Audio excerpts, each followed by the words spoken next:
what I want to do is talk about just a few of the key ones, particularly from a global perspective, but also how they affect the real estate sector. And there are three in particular I want to begin with.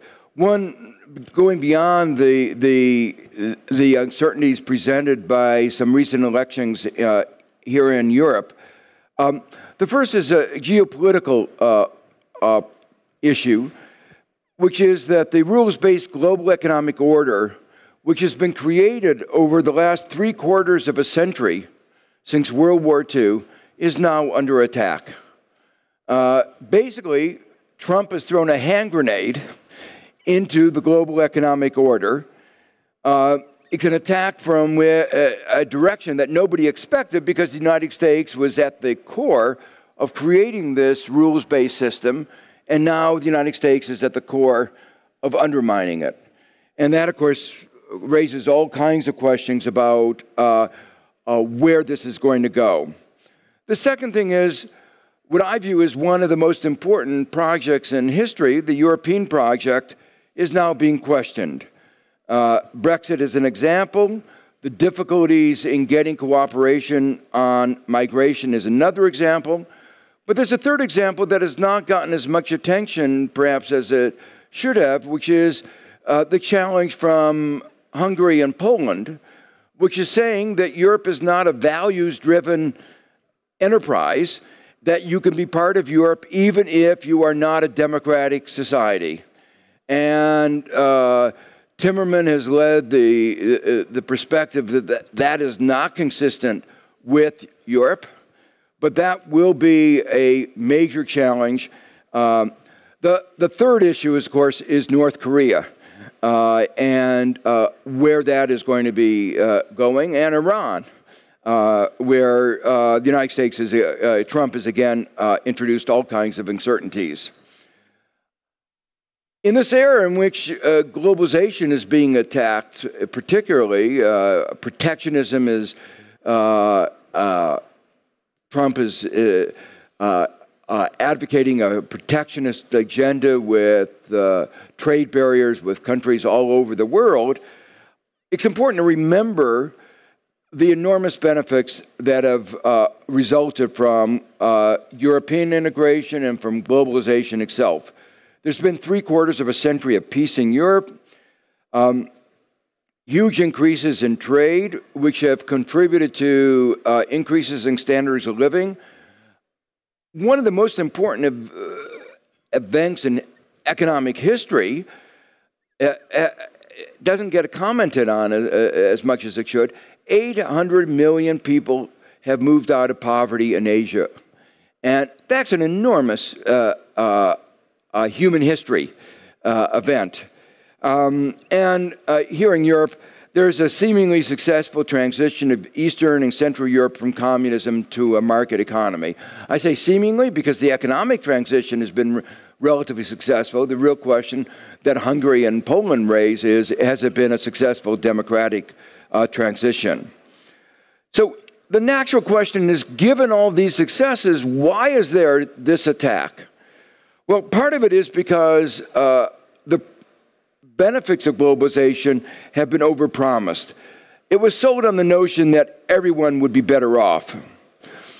In fact, in the United States, things are not going very well. And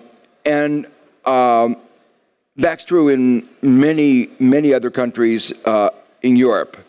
The growth rates are well below what they were before the crisis. Trump has talked about returning growth to 4%. Like everything else, many of the other things he says, it's pure delusion. It won't happen. There are underlying factors that ensure that that won't happen. And among those, there have been fundamental changes to productivity and demography.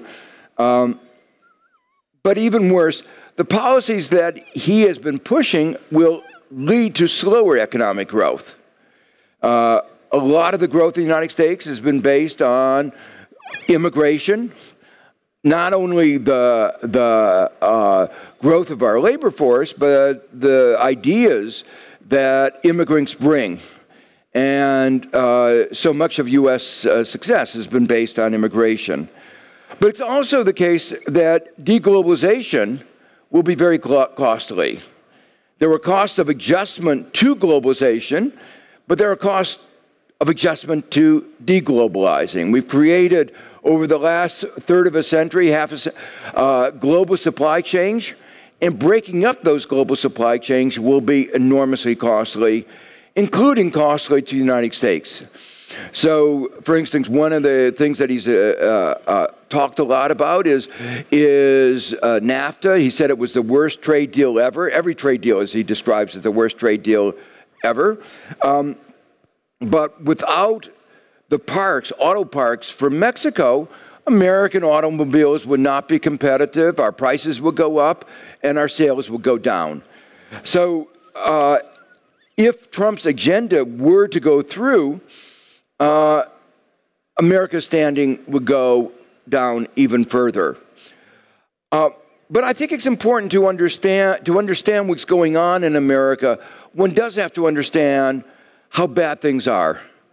And it's partly one of the reasons I say this is it's an important warning to other countries, to countries in Europe, because if they follow the American economic model, the results will happen.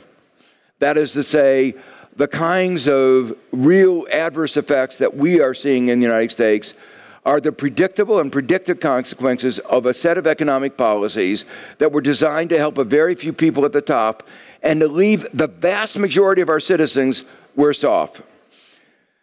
One way to begin to think about this is in what makes life itself, life expectancy. And life expectancy in the United States is on the decline. And it's happening in a very dramatic way. It's not just African Americans who are always discriminated against. It's now happening to whites. And it's happening particularly to white males who do not have a college education. And the chart on the left-hand side shows what's happening to mortality rates. That's the probability of dying in that particular cohort.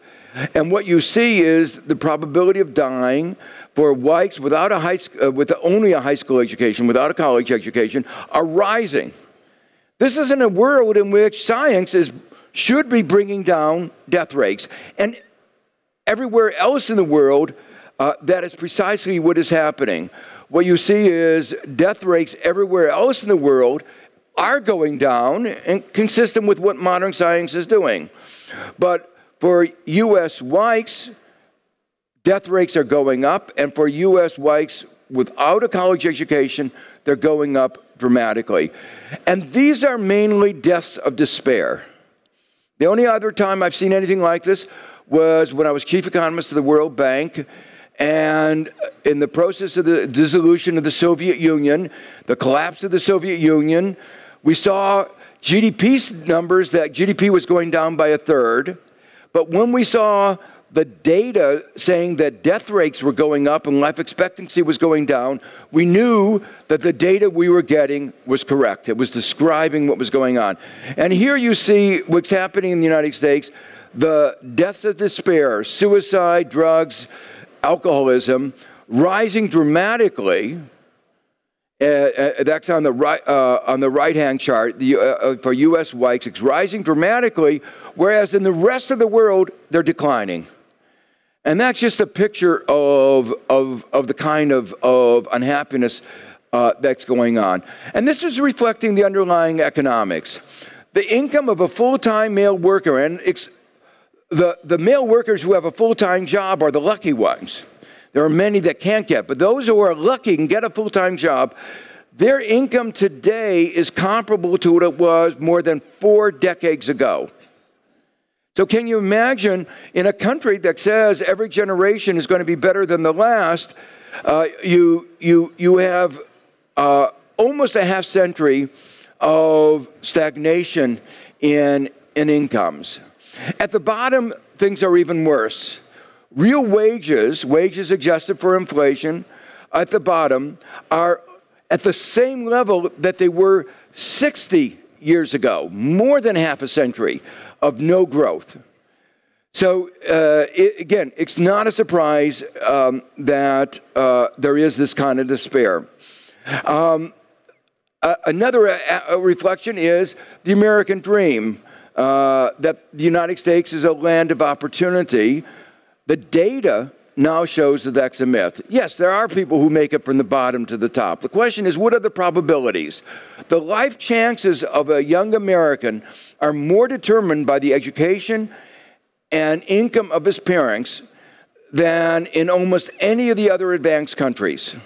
And the country that is closest to the United States in economic structure, the UK, is the other country that has very low level of economic opportunity. So, to me, the ugly turn that American politics has taken is not a surprise, but it is an important lesson for others. Oops. This chart shows overall what has happened, and what you see is that there has been growth in income in the United States. It's all gone to the top. So that chart that shows income growing is the income of the top 10%. The chart on the bottom that looks like it's a straight line and almost like zero, but it's all scaled. That's the income, average income of the bottom 90%. So we're not talking the people at the bottom 10% or 20%, not the people in poverty. We're talking about the bottom 90%. And what we've seen is that for the last third of a century, there has been essentially no economic growth. So the question is, how do we understand this growth of inequality?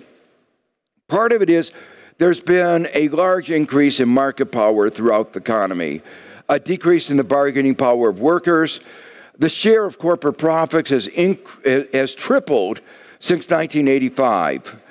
The rules of the economic game have been rewritten in the last third of a century. Globalization has played some role. It's not the only factor, but it's contributed to it. One of the ways it's contributed to it has been to weaken the bargaining power of workers. Corporations can go to workers and say, if you don't accept a cut in wages, we'll move. And what you see what's happened in the auto industry, we've saved the auto industry, and we talk about that greatness, but the result of that is, how do we do it? We cut wages by a third or two-thirds. So we kept the jobs, but only by cutting the wages and making the jobs no longer what we would call good jobs, the kind of jobs they were a third of a century ago. So the big issue here is that economists had predicted that globalization would have winners and losers. And it was important that society as a whole recognized that there were going to be losers and take actions to protect them. Society as a whole was the winner, and the gains were enough that they could have taken away some of the gains from the winners and make everybody better off. But in a sense, the winners were a little selfish. And they said, we want to keep the gains. We don't want to share them with the losers. And the result is 90% are losers. And the result of that is an enormous political backlash that we are seeing in the politics. And as I say, I emphasize the United States because it's the bellwether in this. It shows, it's the worst case, but it shows where the rest of the world can go, and I'm afraid in many cases is going. It also shows the idea that trickle-down economics doesn't work. The assumption that just giving money to the top is going to help the economy as a whole doesn't work. I wish it were true, because we're giving so much money to the top that if it were true, everybody would be doing well, but it's not. Well, let me turn to Europe very quickly. While Europe is finally recovering, the growth is anemic. It's markedly less than before the crisis, even more, a greater decline.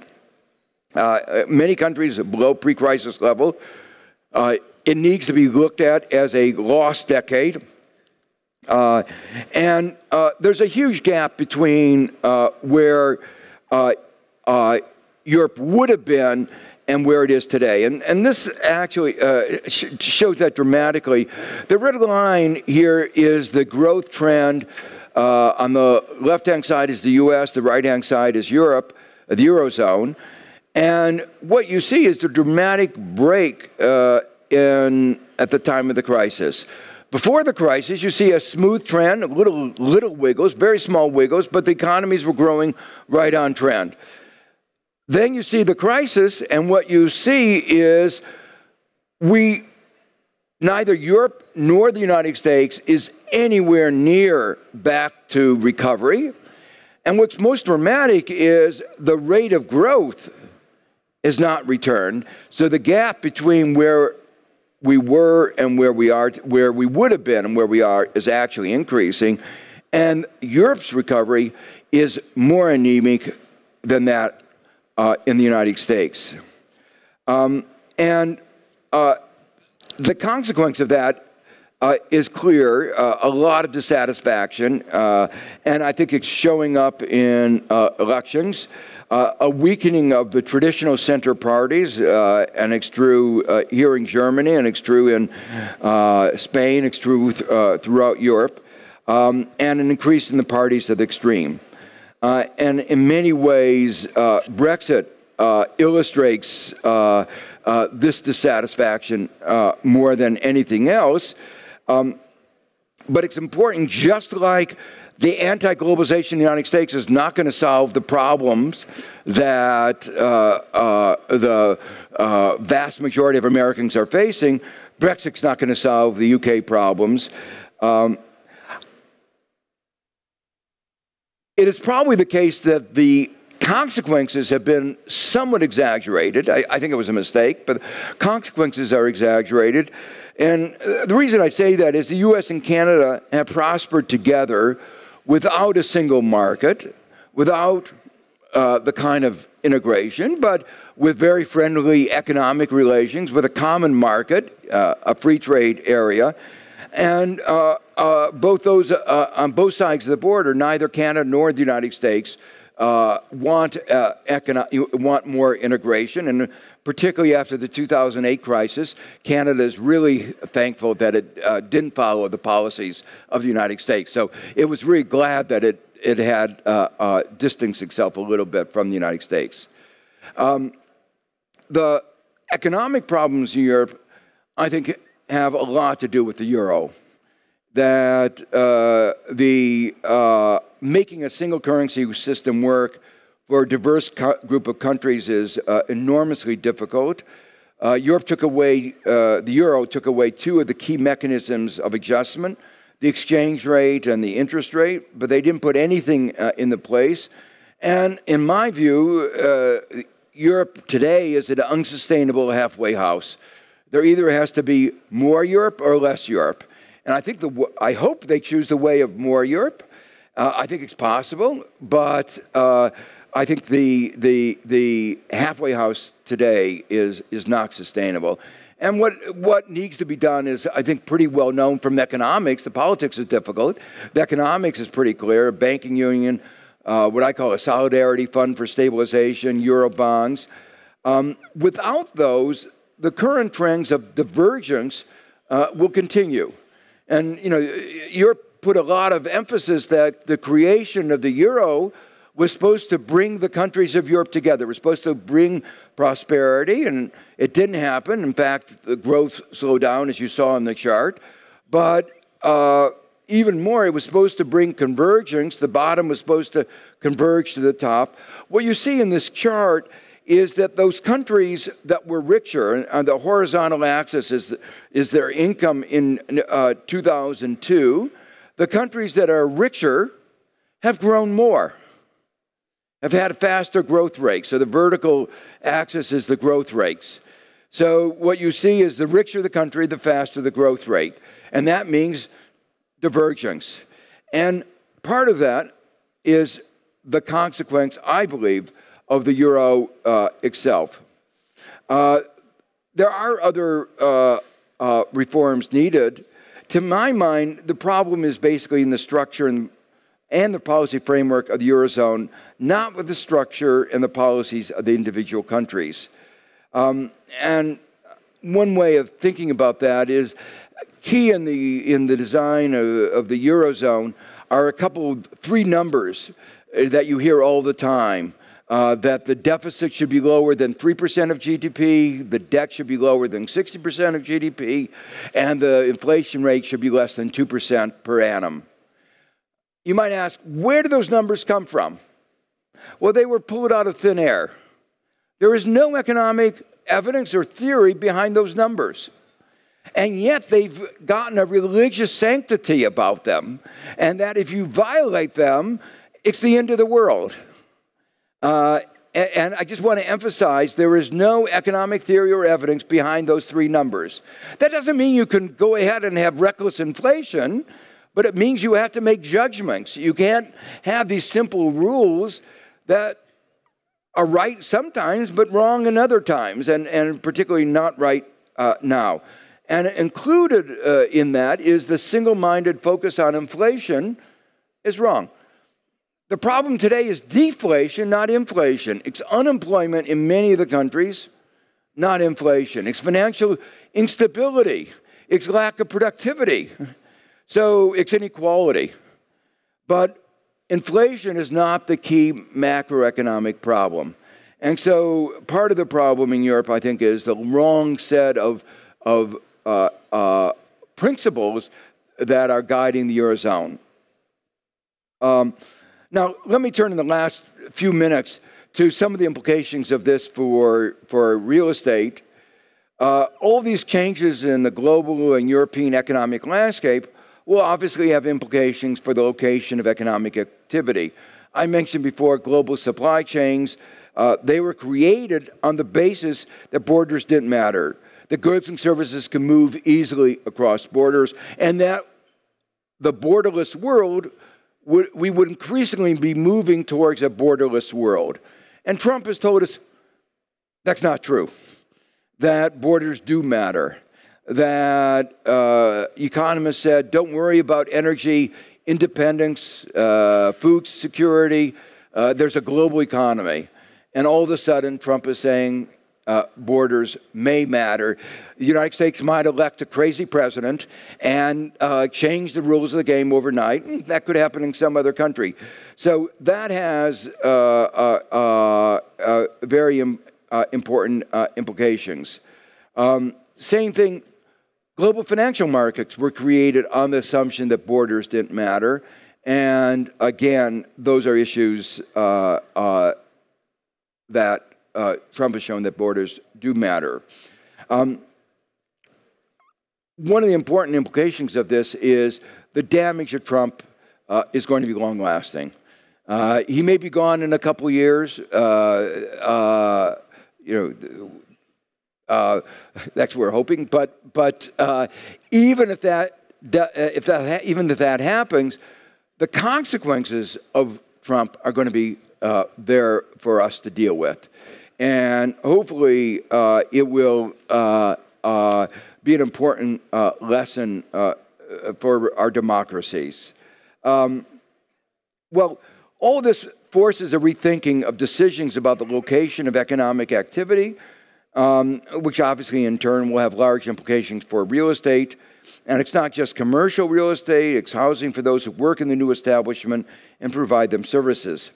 An example of this is a move of a significant portion of the financial sector out of London to the continent would have large implications for both sides of the channel.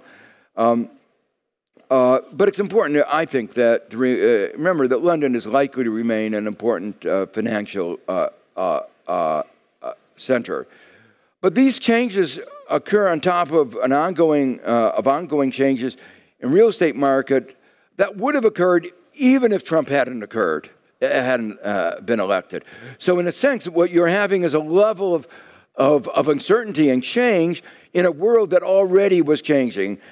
Most of this you know better than I do. The fact is the change from the retailers leaving the inner city into the shopping centers, the displacement caused by internet shopping of conventional bricks and mortar retail. There's a lot of talk about, well, new jobs are being created. Not as many as are being destroyed. Let's be clear about that. But the important thing is they're located in different places. And that means construction in some parks and a decrease in the value of real estate in other places. So it's a real change in the economic geography. Housing preferences are changing towards urban life. And the most important of this, we're going to be creating green cities. And some good examples hopefully we'll be talking about of green cities that are going to change the nature of how we live. But that will require changes not only in housing and in commercial real estate, but in transportation systems and the broader economic landscape. And all of this is going to affect real estate. A couple of further changes. There are going on in the United States tightening standards for money laundering.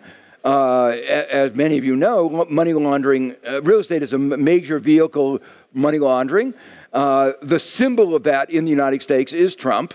Is well known as a lot of his real estate activities were associated with money laundering, and every couple of weeks we have another article detailing the extent of money laundering in which his firms have been engaged.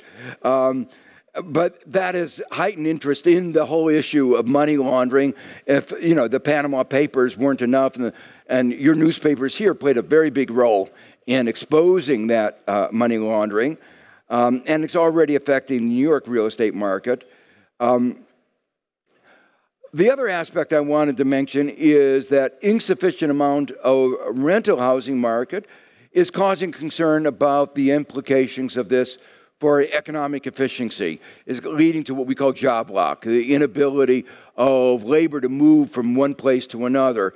Because there's a change in location of economic activity, and people have to move, and in the absence of adequate rental markets, especially for low-income individuals, our housing market can't work. And our mortgage market, something that people don't fully appreciate, we talk about the United States being a private sector economy. The mortgage market is still underwritten by the U.S. federal government a decade after the crisis. And our Congress can't figure out how to create a new mortgage market, a functioning private sector mortgage market. So it really illustrates some of the difficulties that the United States faces, but they reflect challenges all over the world. Finally, let me just say a little bit about one of the challenges in the real estate. Interest rates matter. Your long-term investments, and any long-term investment, interest rates matter. It's clear in the United States interest rates are going to increase, reflecting the low level of unemployment. And the stride to return to a more normal monetary policy after a long decade of close to zero interest rates. There are no inflationary pressures. It's not being driven by that. It's driven by a couple of things I'll mention on the next slide. And there continues to be a very high unemployment rate among marginalized groups. And the only time these groups were integrated into our labor market is when the unemployment rate got very, very low. So for me, it is important to push the unemployment rate low. But there is an ongoing controversy. The advocates of an increase in interest rate argue that inflation is around the corner. You have to slay the dragon of inflation before you see the white of the eyes. The view is you have to take preemptive action. The second one is that the low interest rates have distorted markets. The search for yield has meant that the risk premium have come down irrationally, and that it poses a lot of risk. And the third is that you need ammunition the next time the economy goes down, and many people think we're scheduled for another downturn because we haven't had a downturn for a long time. On the other side is the realization that real wages have not really recovered. That's the flip side of the inequality that I talked about before. The marginalized groups have not been brought into the economy. And construction is particularly important for those groups, those white males that I described before as being not done very well. Those are the angry groups that were behind Trump's election. So it's particularly important for us to do something about those. So this is an ongoing controversy. What is clear is that the risks for interest rate sectors like real estate are very significant. Well, the outcome is uncertain, and partly because Trump's overall fiscal agenda is in doubt. There's been everywhere a larger than normal gap between promises and what's been delivered. The trillion-dollar infrastructure program that the country badly needs, everybody agrees, not going to happen. But the one thing that's likely to happen is, is a big tax cut. And the best estimate of what I describe as the opening round of the Republican is estimated to be $2.5 trillion over the next 10 years. But the realistic numbers, knowing the way that Congress operates, the lobbyists that come in, everybody can agree on tax cuts. Nobody wants the reforms to get rid of the loopholes that riddle the system. So what you'll do is you'll lower the tax rates for some groups, but you won't get the reforms that get rid of the loopholes. And the net effect is, at least a lot of the experts are betting for a overall tax cut of the range of $5 to $6 trillion. And if that happens, it will define America's economic agenda for the next quarter century. We will be digging ourselves out of this hole. But to go back to the narrow question of interest rates, any central bank confronted with the kind of low unemployment rate the United States has and tax cuts of this magnitude will raise interest rates and raise them possibly significantly. There are some uncertainties because of their large number of vacancies in the Fed, but most of the people that he's been vetting for the new Fed chair are inflation hawks. And so even though before the crisis he talked about criticism of Janet Yellen for keeping interest rates too low, none of us took that seriously. And we all knew that when he got into office, he would be pushing for low interest rates. But his economic advisors are all high interest rates people. So the likelihood is that he will appoint somebody that will be an inflation hawk, and that the Fed will do what most central banks would do in these circumstances, raise interest rates. Well, the outcomes will have important implications for Europe. Europe has been heading for the QE, but the minutes that were just released suggested they wanted to do it more slowly. But the problem is that if the U.S. is raising interest rates and Europe doesn't, there's a misalignment that will give rise to destabilizing capital flows. And there'll be a lot of pressure put on Europe to raise interest rates. But Europe faces one more problem. There are several countries, including Italy, that have a high debt-GDP ratio. And why is that important? If interest rates rise, those countries wind up in crisis. So Europe is really in a dilemma. If it's going to be very hard for it to continue the low interest rate policies, but it will be very hard for it to end the low interest rate policies. And so that is going to be the difficult issues that will be at the center of the debate. So let me conclude. This is a time of unprecedented uncertainty. in the global economic landscape, and as Nick pointed out, this is the only thing about which we can be certain. Navigating these shoals will be difficult for both the private and the public sector. But for real estate, there's obviously going to be some real opportunities as the location of economic activity shifts.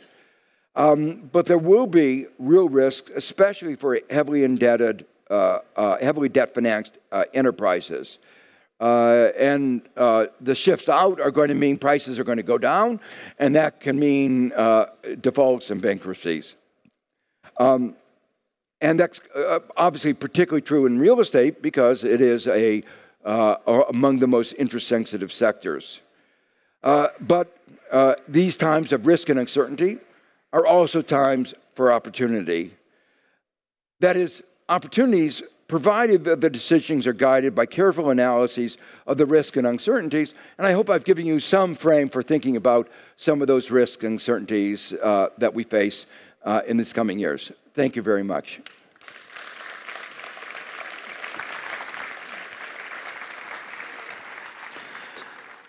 Thank you, Joe. You've cheered everyone up.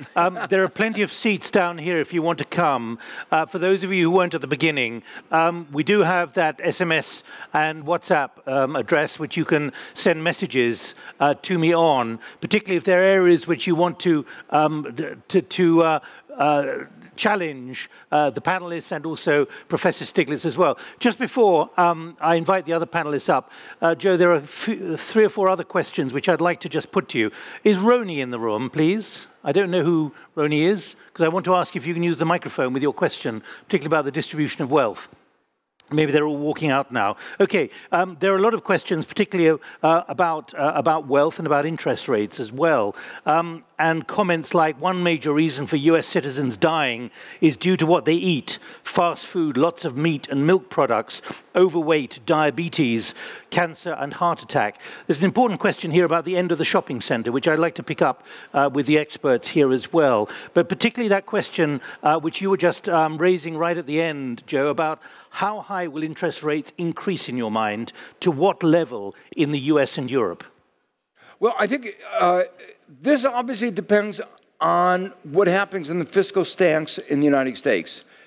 If the Republicans do get through this $5 to $6 trillion tax cut, it will create the response of the Federal Reserve almost certainly will be significant increases in the interest rate. And so I could see things returning to the 3–4% levels that we had before. So, you know, it's not like we're getting a tax cut. In 2001, we got a tax cut when we were in the midst of a recession, the tech recession. So that's one thing. But we are in, you know, we're in the recovery now. We're down to 4% unemployment. So in a sense, the timing of this is terrible. And so the likely response of almost all the people that he has interviewed for the position of Fed chair are people who are who would lead the charge for higher interest rates. Let me pick up. There's a trend of. Can you hear me? There's a trend of questions here about distribution of wealth, about how there's a hollowing out potentially of the middle class, judging by what you've set up there, and the way winners are not sharing the wealth that they're gaining. There's no sign of that return. A couple of questions here about how do you see wealth being redistributed or not? Because otherwise, there's going to be an accentuation of everything that you put up there. And one here from Christian. With the widespread problems you just outlined, especially in the lower and middle class in the US, and with more automation and robotics in mind, what is your opinion on unconditional, universal basic income? Yeah, so in my mind, work is an important part of individuals' sense of their self-worth.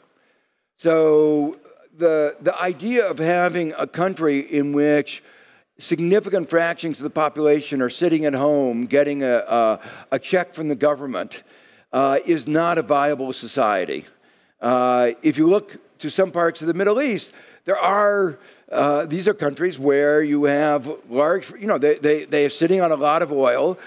They can survive without working, and you have a large fraction of the population doing, particularly men, doing nothing, and that's an explosive mixture. Except the Saudis are thinking of it in a different way now. The Saudis. Yeah. Think of it in a very different way. So to me, the challenge for our society is to create meaningful work for all of our citizens. And I don't think it's that difficult. I mean, if you start thinking about where is the structural transformation of our society, we're moving to a service sector economy in which education, research, caring for the aged, healthcare, these services are going to be more and more important.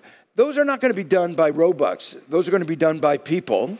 But I think what he's pushing at here is the reskilling that's necessary. Oh, yes. At every level, at high speed. Yeah, and so some of these jobs do not need a high level of reskilling. So I think we could do any of this if we had the commitment, the political will to do it. So what is been very apparent is that our large corporations, and particularly the most successful corporations in the United States, have been as clever in avoiding taxes as they have been in making good products. So there are 5 companies in the United States, the technology companies, that are sitting on $500 billion. Those just those 5 companies that they've and not paid taxes on, basically. There's over $2 trillion that they've kept out of the United States so that they don't pay taxes on them. But there's a very direct question here. How do you propose to give everyone work?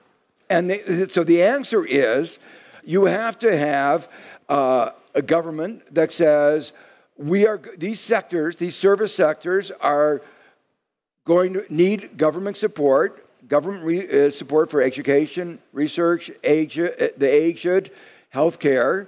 And if we taxed the corporations from some of the gains that they've gotten from this innovation, remember, all this innovation was basically funded by government research in the first place. It was basic government research. So they're getting the fruits of government research, but they don't want to give back. So if you took just a fraction of that money and use that to create good jobs for ordinary citizens, that would also, and then have an infrastructure program to remedy the America's deficient infrastructure. You create the construction jobs for some of those males that have not, those